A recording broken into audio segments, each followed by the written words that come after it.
자, 지난 시간에는 파이썬에서 모듈에 대해서 공부해보는 시간을 가져보았는데요. 이번 시간에는 파이썬에서 클래스에 대해서 공부하는 시간을 가져보도록 할게요. 지난번에 우리는 파이썬에서 객체지향 프로그래밍의 개념에 대해서 공부한 적이 있었죠. 클래스라는 것은 객체지향 프로그래밍이 가능하도록 해주는 가장 기본적인 단위라고 할 수 있어요. 우리는 이전 시간에 함수에 대해서 공부를 하면서 반복적인 소스 코드를 함수를 통해서 줄일 수 있다는 것을 이해했습니다. 클래스 또한 사실 이와 비슷한 맥락에서 볼 수 있는데요. 반복되는 불필요한 소스 코드를 최소화하면서 현실 세계의 사물을 컴퓨터 프로그래밍 상에서 쉽게 표현할 수 있도록 해주는 프로그래밍 기술이라고 할 수 있습니다. 따라서 이번 시간 실습을 위해서 클래스라고 하나의 파이썬 파일을 만들어서 실습을 진행하도록 할게요. 다시 말해서 클래스라는 것은 반복되는 불필요한 소스 코드를 최소화하면서 현실 세계의 사물을 컴퓨터 프로그래밍 상에서 표현할 수 있도록 해주는 프로그래밍 기술이라고 할 수 있는 겁니다. 우리는 말 그대로 이 클래스라는 걸 이용해서 현실 세계의 사물의 특성을 정의할 수가 있답니다. 예를 들어 자동차라는 그러한 오브젝트가 우리의 프로그램 내에서 존재한다고 한번 가정을 해볼게요. 일반적으로 자동차 오브젝트가 존재한다고 하면 게임 같은 프로그램이겠죠. 일반적으로 그럴 때는 클래스라는 것을 이용해서 자동차라는 틀을 클래스 형태로 구현하는 거죠. 즉 현실 세계의 사물의 특성을 그렇게 정의를 한 뒤에 그 다음 이제 그 클래스라는 걸 이용해서 프로그램 상에서 인스턴스 형태로 만들어서 사용할 수가 있습니다. 즉 자동차 클래스를 실제 프로그램 내에서 동작할 수 있도록 생동감을 불어넣어주는 역할이 바로 인스턴스화인 거고요. 실제로 클래스로 어떠한 오브젝트의 특성을 정의한 뒤에 그 오브젝트가 실제로 메모리상에 올라가서 동작할 수 있도록 하는 게 바로 인스턴스화라고 할 수 있습니다. 그렇게 인스턴스로 만들어진 오브젝트는 우리가 직접 그 오브젝트에 접근해서 값들을 변경하는 등으로 사용할 수가 있는 겁니다. 즉 클래스로 정의된 객체를 실제 프로그램 상에서 이용할 수 있게 만든 변수라고 이렇게 이해를 하시면 쉬울 것 같습니다. 그렇다면 말 그대로 현실 세계의 어떠한 사물을 인스턴스 형태로서 우리 프로그램 내에서 사용하고자 한다면 그 이전 단계로, 즉 먼저 이 클래스라는 걸 만들 필요가 있는 겁니다. 클래스는 기본적으로 다음과 같은 두 가지 요소로 이루어져 있어요.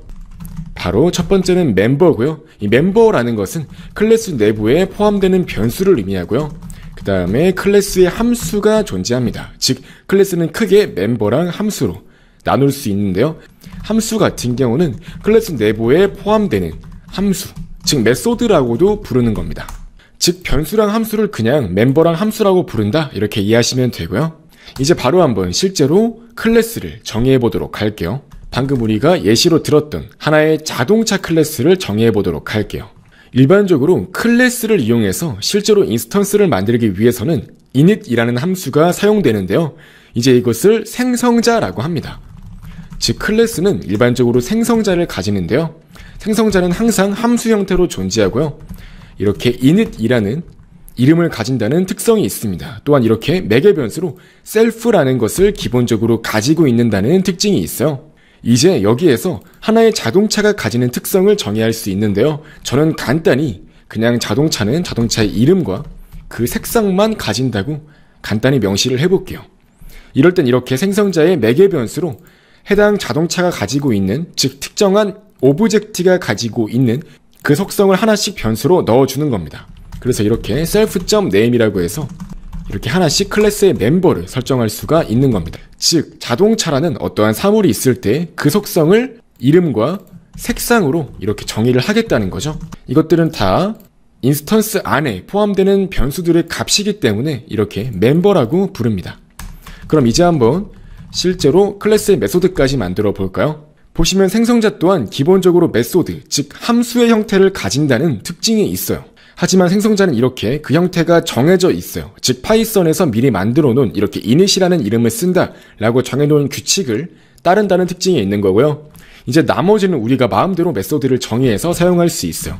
전 한번 이렇게 현재 특정한 자동차 인스턴스에 포함되어 있는 그 속성, 즉 변수의 값을 그대로 출력하는 하나의 함수를 작성해 보도록 할게요. 전 이렇게 자동차의 이름을 출력하고 색상 또한 출력하는 이러한 형태로 하나의 함수를 작성해 보겠습니다. 이제 이렇게 하나의 클래스가 정의가 된 겁니다. 즉 자동차라는 우리의 프로그램 내에서 어떠한 객체가 사용된다는 것을 알려주는 거예요.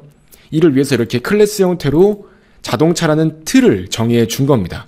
보니까 자동차라는 인스턴스는 이렇게 name과 color라는 속성을 가진다고 알 수 있는 거고요. 이렇게 showInfo라는 함수를 이용해서 해당 자동차 인스턴스의 정보를 출력할 수가 있는 겁니다. 바로 한번 인스턴스를 만들어 볼까요? car1이라고 해서 소나타 자동차 그리고 빨간 색깔을 가진다고 해서 이렇게 자동차 하나의 인스턴스를 만들어 주었고요. 이제 바로 이런 식으로 showInfo 함수를 실행하도록 해서 이렇게 자동차의 정보를 출력할 수 있도록 만들어 볼게요. 이제 이렇게 이번 시간에 작성한 소스 코드를 실행해 보시면 이와 같이 소나타라는 자동차가 빨간색을 가진다고 이러한 하나의 인스턴스가 만들어진 걸 확인할 수 있어요. 이제 우린 이렇게 하나의 자동차라는 인스턴스가 우리 프로그램 내에 사용된다고 정의를 해준 거니까 이렇게 바로 변수를 하나 더 만들어서 이번에는 뭐 아반떼, 검은색 이런 자동차가 있다고 해서 이런 식으로 두 번째 자동차 인스턴스 또한 존재한다고 순식간에 정의해서 사용할 수가 있는 거예요. 이렇게 실행을 해보시면은 각각의 자동차 인스턴스에 대한 내용이 잘 출력되는 걸 확인할 수 있죠. 이제 이런 식으로 만들게 되면은 하나의 자동차라는 형태를 가지는 인스턴스를 프로그램 내에서 언제든지 많이 만들어서 사용할 수가 있는 겁니다. 즉 우리만의 일종의 자료형을 만들어준 거예요. 즉 자동차라는 자료형을 만든 겁니다. 흔히 우리가 실수형, 문자열형 이런 식으로 다양한 변수를 이용하는 것처럼 우린 이렇게 일종의 자동차형과 같은 하나의 우리만의 자료형을 만들었다고 할 수 있는 거예요. 이게 바로 클래스를 이용하는 이유라고 할 수 있고요. 자, 이제 이어서 이렇게 클래스의 인스턴스 같은 경우는 온점을 이용해서 멤버 변수에 접근할 수 있다는 특징이 있는데요. 자, 이렇게 car1 변수에 있는 이름만을 이렇게 출력하고자 한다면 이렇게 점 한 다음에 name을 입력해서 이름만 출력할 수 있는 거고요. 한번 이렇게 해볼까요? 어떠한 자동차를 구매했습니다 라고 출력하도록 만들어서 실행을 해보시면 이렇게 이름이 앞에 출력되면서 이것을 구매했다고 이러한 메시지가 출력되는 걸 확인할 수 있죠. 네, 저도 자동차를 가지고 싶네요. 네, 소나타 정도면 아주 좋은데 말이죠.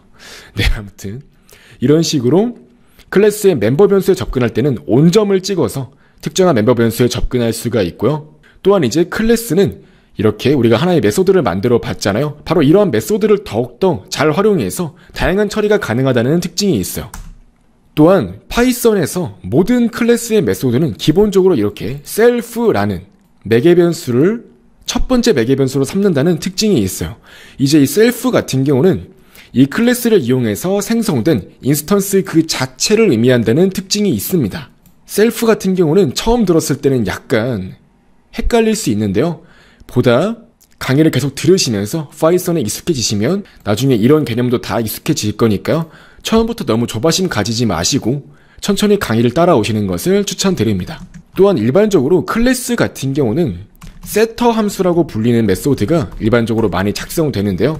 이 세터 함수 같은 경우는 특정한 속성의 값을 변경할 때 사용할 수 있어요. 일반적으로 이렇게 set이라고 해서 사용되고요. 흔히 이런 걸 세터 메소드라고 부릅니다. 우리는 이렇게 이름을 바꾸는 하나의 세터 메소드를 만들어 본 거고요. 이런 식으로 값을 변경하고자 할 때는 self.name이라고 해서 현재 이 인스턴스가 가지고 있는 name이라는 변수의 값을 매개 변수로 건너온 값으로 바꾸겠다고 할 수 있는 겁니다. 이런 식으로 set 함수를 작성하게 되면은 이렇게 set 함수를 불러와서 이름을 바꾸는 등으로 작업할 수가 있어요. 이렇게 바꾼 다음에 실행을 해보시면 실제로 바뀐 자동차 이름인 아반떼로 출력되는 걸 확인할 수 있죠. 또한 클래스 같은 경우는 소멸자라는 개념도 존재하는데요. 이제 이렇게 클래스가 생성됨과 동시에 매개 변수로 건너온 이름과 컬러를 해당 인스턴스의 멤버 변수로 설정을 하겠다. 이런 식으로 생성자를 우리가 기존에 작성한 걸 확인할 수 있는데요. 생성자가 있음으로써 이렇게 바로 소나타랑 빨간색을 매개 변수로 넣어서 하나의 인스턴스를 초기화할 수 있는 거예요. 그럼 반대로 생성자가 있으니까 클래스가 삭제될 때를 처리하는 소멸자 또한 존재한다고 보시면 되는 겁니다. 여기서 소멸자라는 것은 말 그대로 인스턴스가 소멸되었을 때를 처리해주는 함수라고 할 수 있는데요. 이렇게 인스턴스를 소멸시킵니다 라고 그냥 출력하도록 한번 만들어 볼게요. 이제 일반적으로 파이썬 같은 경우는 기본적으로 하나의 객체, 즉 하나의 변수를 만든다고 하면 내부적으로 메모리상에 해당 변수가 필요한 공간만큼 동적으로 메모리 공간을 할당해서 이용한다고 말씀을 드렸죠. 다시 말해서 메모리상에 이렇게 동적으로 어떠한 데이터가 할당이 되는 거예요. 그렇기 때문에 너무 많은 데이터가 할당이 되면 프로그램이 오작동할 수 있는 그러한 문제가 발생할 수 있기 때문에 한 번 사용되고 더 이상 사용되지 않는 변수, 즉 객체는 메모리상에서 할당을 해제해 줄 수가 있는데요. 그때 사용하는 게 바로 이 del 키워드예요. 이런 식으로 자동차 1에 대한 처리가 다 끝난 이후에 해당 인스턴스를 메모리상에서 할당 해제해 주겠다고 del 키워드를 이용해 보았는데요. 이제 일반적으로 del 키워드를 실행해도 어떠한 내용도 출력되지 않고 그냥 메모리상에서 할당 해제되기만 하는데 우린 이렇게 해당 인스턴스가 소멸될 때 이러한 메시지가 추가적으로 출력될 수 있도록 만든 거죠. 그래서 이제 이렇게 실행을 해보시면은 하나의 인스턴스가 만들어졌다가 성공적으로 제거까지 이루어진 걸 확인할 수 있습니다. 이처럼 클래스의 소멸자는 생성자와는 반대로 메모리에서 할당이 해제가 될 때 실행되는 함수라고 할 수 있습니다. 또한 이렇게 할당 해제된 이후에 해당 변수에 접근하고자 하면은 이렇게 실행을 했을 때 오류가 출력이 돼요. 왜냐하면 이제 할당 해제됐기 때문에 이 car1이라는 변수는 더 이상 사용될 수 없기 때문이에요. 아무튼 이렇게 할당 해제 및 소멸자에 대해서도 알아보았고요. 이제 이어서 현재 작성되어 있는 코드를 다 지워주시고요. 이제 클래스의 상속의 개념에 대해서 알아보도록 할게요. 클래스는 객체지향 프로그래밍의 특성인 상속이 가능하도록 해주는데요. 특정한 하나의 클래스는 상속이라는 걸 이용해서 다른 클래스의 멤버 변수와 메소드를 물려받아 사용할 수 있습니다. 다시 말씀드리자면 상속이라는 것은 다른 클래스의 멤버 변수와 메소드를 물려받아 사용하는 기법이라고 할 수 있어요.